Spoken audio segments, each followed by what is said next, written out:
Assalamualaikum warahmatullahi wabarakatuh. Perkenalkan, kami dari kelompok 1 yang beranggotakan pertama, saya Muhammad Ardi Ardan dengan NIM 21 19 10 40 10 88. Lalu selanjutnya Mita. Silakan Mita memperkenalkan diri. Perkenalkan, nama saya Mita Mari Cantika dengan NIM 21 19 10 40 10 11. Lalu silakan Nova untuk memperkenalkan diri. Perkenalkan, nama saya Nova Ramadhani, NIM 21 19 10 40 10 12. Baik, di kesempatan yang berbahagia ini kami akan menjelaskan dan mempresentasikan tentang prospek kerja lulusan teknik kimia. Bagaimana sih lulusan teknik kimia untuk menjadi peran bagi dunia dan masyarakat umum. Mari kita cus ke materinya. Lalu tidak perlu lama-lama, mari kita lanjutkan ke materi pertama. Silahkan untuk pemateri memaparkan materinya. Baik, saya akan menjelaskan slide 1 ini ya. Teknik kimia itu mungkin teman-teman udah nggak asing nih, apa yang dinamakan teknik kimia. Nah, teknik kimia itu adalah cabang dari ilmu teknik ataupun rekayasa yang mempelajari pengolahan bahan-bahan mentah menjadi barang setengah jadi ataupun barang jadi. Nah, ilmu yang dipelajari di teknik kimia ini terutama untuk melakukan perancangan dan pemeliharaan proses-proses kimia, baik dari skala kecil laboratorium hingga skala besar pabrik.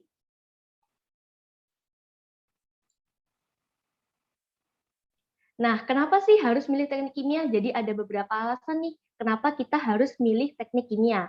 Yang pertama adalah prospek kerja yang luas. Prospek kerja yang luas ini bisa mengantarkan kita untuk memilih perusahaan serta posisi yang kita inginkan.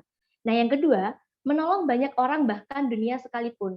Apa sih maksudnya menolong banyak orang bahkan dunia? Jadi, banyak sekali polemik-polemik isu permasalahan dunia tentang cadangan energi yang semakin lesu, bahan-bahan kimia yang merusak alam, serta pemanfaatan limbah yang kurang efisien. Dengan adanya prodi teknik kimia ini, kita dapat mudah dalam mengolah limbah untuk menjadi produk yang memiliki nilai yang lebih. Satu contoh aplikasi dari penggunaan teknik kimia ini yang pertama adalah pembuatan plastik biodegradable, bahan bakar alternatif, bahkan kita bisa membuat sampo dan juga sabun di rumah sendiri nih. Nah, yang ketiga ada jurusan langka. Teknik kimia ini adalah jurusan yang sangat langka karena tidak semua universitas menawarkan teknik kimia ini. Jadi, semakin langka jurusan itu, semakin kita memiliki peluang yang lebih besar untuk masuk ke dalam dunia pekerjaan.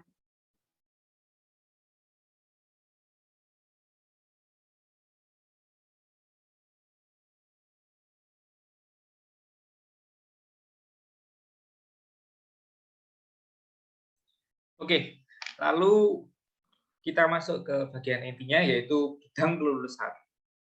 Seperti apa sih lulusan teknik kimia berkecimpung di dunia kerja? Kita juga tahu bidang lulusan ini kita bahas yang straight, yang jalan lurus, yang sesuai dengan yang apa kita pelajari di teknik kimia itu sendiri. Pertama kita tahu pasti akan masuk ke bioteknologi. Apa sih itu bioteknologi? Bioteknologi itu berdasarkan bahasa saja dari bio dan teknologi. Bio itu adalah biologi seperti yang kita tahu, dan teknologi adalah alat untuk mempermudah kegiatan sehari-hari. Dan di sini menggunakan bioteknologi kebanyakan dari bidang atau dari industri kesehatan, seperti alat pencuci darah, seperti alat operasi, dan lain sebagainya. Lalu kedua, industri manufaktur kimia. Dari bahasanya saja kita sudah mengetahui manufaktur, pembuatan kimia. Pembuatan sesuatu yang bersifat unsur kimia atau zat kimia. Itu banyak sekali, seperti kita tahu mungkin pabrik gas, oksigen, pabrik nitrogen, lalu unsur-unsur yang kita temui di lab, itu juga adalah hasil dari manufaktur industri kimia. Lalu nomor 3 adalah produksi pangan. Kita sudah tahu sendiri bahwasanya memang perlu untuk menggunakan contohnya seperti kompos atau pupuk organik lainnya untuk keperluan tanaman, karena itu membantu untuk mengatasi pencemaran lingkungan dan menjadikan tanah lebih gembur. Nah, di sini juga erat kaitannya dengan teknik kimia, karena teknik kimia juga mempelajari bagaimana sih proses pembuatan sesuatu, dan itu juga diibaratkan yang sama dalam nomor 3 ini, seperti bagaimana sih membuat kompos organik yang lebih cepat dan mudah dan dapat diterapkan mungkin dalam skala rumahan. Lalu nomor 4, pertambangan dan perminakan. Nah, ini pertambangan dan perminakan itu memang sudah pasti, dan kita bisa berkecimpung di dunia itu seperti kita mengamati bagaimana proses kerja dari suatu alat industri, dan kita bisa juga membangun suatu pabrik, dan itu merupakan tugas akhir kita, membangun rancangan suatu pabrik, dan itu bisa diaplikasikan untuk industri manapun, dan juga termasuk dalam industri pertambangan dan perminyakan.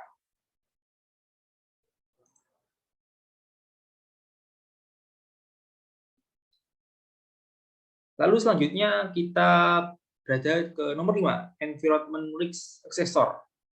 Apa itu artinya? Environment lingkungan risk assessor. Pengendali resiko. Jadi di bidang teknik kimia juga kita otomatis waktu terjun ke industri, kita juga akan mengurus izin AMDAL atau izin tentang kelayakan suatu limbah dan lain sebagainya ke lingkungan sekitar. Nah, di situ kita juga dapat menganalisa bagaimana cara mengolah limbahnya, bagaimana cara mengeluarkan gasnya agar tidak terjadi pencemaran, polusi udara, suara, dan air yang berada di sekitar pabrik tersebut. Lalu nomor 6, pasti itu nomor 6, research and development.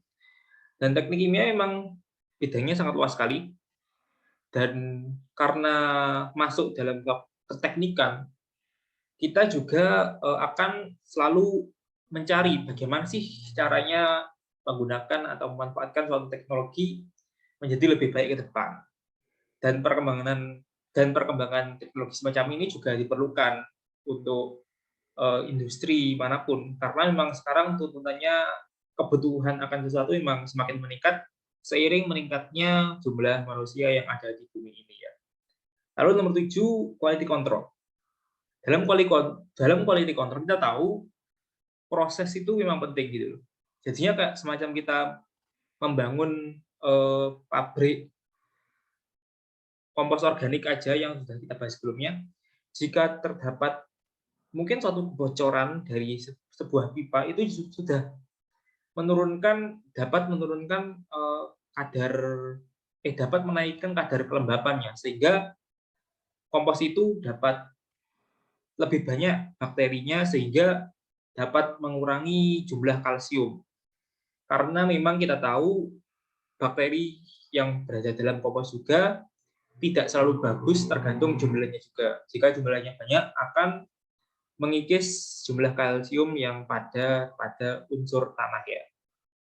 Lalu nomor 8, project engineer. Project engineer itu atau insinyur proyek itu adalah hampir ke sektor swasta, seperti jasa konsultasi, seperti jasa memberikan masukan ke depannya kepada suatu industri, dan lain sebagainya. Dan itu cakupannya bisa mencakup yang sebelumnya kita bahas, tapi dalam skala yang lebih kecil, dan biasanya itu digerakkan oleh swasta. Lalu selanjutnya ini, kita membahas bidang lulusan unik yang ada di para lulusan teknik kimia. Pertama adalah penyidik KPK. Bu Nova ini termasuk dalam 56 pegawai KPK yang dikeluarkan pada tes TWK. Nah, Bu Nova ini tergolong angkatan awal dari KPK ini, Komisi Pemberantasan Korupsi. Dan sepertinya memang tidak nyambung jika kita kaitkan dengan teknik kimia. Sama sekali tidak nyambung. Tapi Bu Nova ini menjelaskan secara implisit bahwa sebenarnya ilmu pengetahuan dari teknik kimia juga agak membantu dalam proses berpikirnya untuk menyidik proses mengalirnya dana keuangan dari terduga koruptor. Jadinya proses aliran dana itu juga penting dalam birokrasi, dan aliran dana itu dapat mempengaruhi berbagai pihak. Dan di situ Bu Nova juga mempelajarinya bahwa memang harus diselidiki secara langsung prosesnya bagaimana, dan itu kerangka pikirnya kurang lebih diterapkan atau diajarkan pada teknik kimia. Lalu ada juga yang berprofesi sebagai stand-up comedy. Bapak ini itu adalah seorang dosen dari sebuah universitas. Dia menjadikan materi-materi sains yang berada di sekitar kita sebagai bahan untuk komedi, sebagai lucu-lucuan. Tapi memang walaupun beliau adalah lulusan teknik kimia, beliau juga merasa hal itu perlu karena sebagai sarana atau metode untuk menyampaikan materi ke mahasiswa agar lebih bahagia dan lebih nyambung untuk ke mahasiswanya. Karena memang kita tahu kuliah itu harus bahagia ya. Lalu selanjutnya ada bangkit. Karena dalam mata kuliah teknik kimia terdapat ekonomi teknik, pasti kita sudah mengetahui sedikit kurang ilmu tentang ekonomi. Dan itu bisa kita terapkan ke perbankan atau bankir yang memang syarat akan ilmu ekonomi untuk dipergunakan dalam pekerjaan sehari-harinya ya. Lalu entrepreneur, seperti sebelumnya kita bahas, kita bisa membayangkan untuk membangun sebuah pabrik industri kompos organik. Dan itu bisa diterapkan di segala bidang sebenarnya. Dalam artian, pola pikir untuk melakukan proses kimia itu, yang itu adalah prinsip dari teknik kimia, proses, itu akan sangat membantu bagi kita untuk dapat melakukan industri atau bisnis secara lebih efisien dan lebih sesuai dengan adaptasi yang kita perlukan. Karena memang proses dalam bisnis itu memang perlu. Karena seakan-akan kita membangun sungai, dan sungai itu pasti akan berisikan air. Dan jika kita membangun sungai, pasti kita juga akan melihat bagaimana proses mengalirnya air itu sendiri kan ya.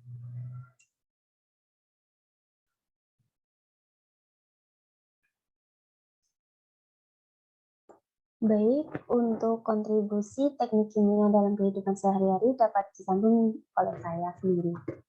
Untuk yang pertama, terdapat menciptakan energi yang ramah lingkungan. Di banyak negara, termasuk Indonesia, saat ini listrik yang diproduksi banyak menggunakan energi batubara. Padahal batubara merupakan sumber daya yang tidak dapat diperbarui. Untuk itu, pengolahannya juga menghasilkan zat-zat buangan yang beracun dan tidak ramah lingkungan. Kita dapat mengalihkan menjadi sumber daya yang dapat diperbarui, misalnya lebih ramah lingkungan, yaitu tenaga angin. Tenaga angin misalnya dapat digunakan salah satunya itu turbin atau sebagai pembangkit listrik. Bagaimana contoh oleh negara Belanda. Belanda sendiri menggunakan turbin-turbinnya untuk menciptakan energi listrik. Untuk yang kedua, terdapat contoh dari energi matahari, misalnya menggunakan panel surya yang mulai digunakan di Indonesia.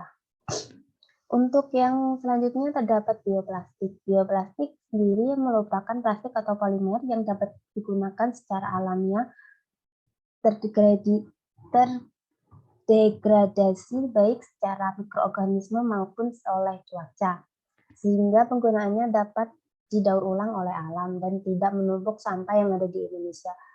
Sampah di Indonesia sendiri juga menyebabkan banyak bencana, misalnya banjir pada ibu kota Jakarta yang sangat sering kita dengar dan sudah jadi hal yang umum bagi Jakarta untuk terkena dampak bencana banjir.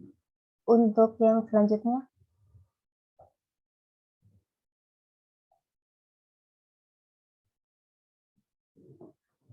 selanjutnya, terdapat karet sintetis.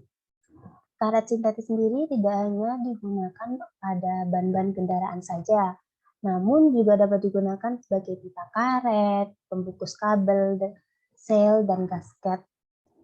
Bagaimana contoh pembungkus karet? Itu sangat berguna sekali menurut saya, sehingga tidak terjadi tegangan arus listrik pada rumah-rumah maupun pada kegiatan apapun. Juga termasuk pada pipa karet yang digunakan untuk menampung minyak-minyak ataupun zat-zat yang cukup penting di hidup kita. Untuk yang selanjutnya, terdapat catalytic converter, yaitu alat yang dipasang pada pipa kendaraan sebagaimana menyaring sulfur pada asap kendaraan yang menurut saya sangat merugikan sekali bagi alam, misalnya pada tumbuhan, pada kesehatan, apalagi juga terdapat pada pengikisan ozon yang semakin marak terjadi saat ini. Untuk itu penggunaannya cukup sangat penting menurut saya dan harus di-upgrade untuk waktu yang akan datang. Selanjutnya, untuk yang selanjutnya terdapat alat kesehatan. Alat kesehatan sendiri misalnya terdapat pada gambar itu merupakan alat untuk menyaring darah pada pasien gagal ginjal. Bagaimana fungsi ginjal itu sangat penting bagi kesehatan, karena kesehatan itu nomor satu, kita harus menjaga kesehatan. Jika kita sudah terkena penyakit tersebut, kita pun harus senantiasa rutin menggunakan alat tersebut untuk menyaring kotoran-kotoran yang terdapat dalam darah yang tidak dapat tersaring karena ginjal kita telah rusak mungkin ya, rusak dan tidak berfungsi secara normal. Untuk yang selanjutnya terdapat pupuk ramah lingkungan. Indonesia sendiri merupakan sebagian besar penduduknya berprofesi sebagai petani. Misalnya di daerah perdesaan yang sangat banyak penduduknya berprofesi sebagai petani. Untuk penggunaan pupuknya itu masih banyak yang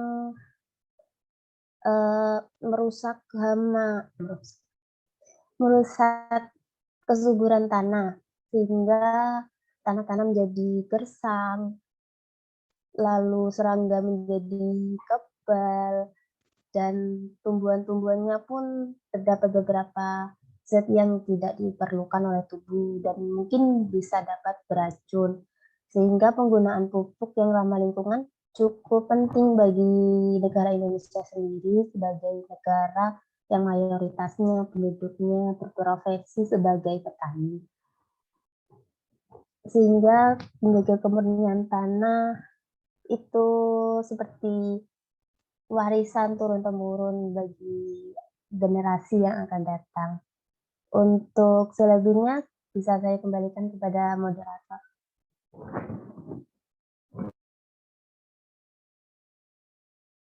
Baik, mungkin itu sekian dari penjelasan kita tentang materi kami, yaitu prospek kerja teknik kimia. Selanjutnya, untuk bagi kalian yang ingin bertanya atau menanyakan sesuatu akan materi ini, silakan drop di kolom komentar ya. Oke, sekian dari kami, kurang lebihnya mohon maaf. Wassalamualaikum warahmatullahi wabarakatuh. Dadah.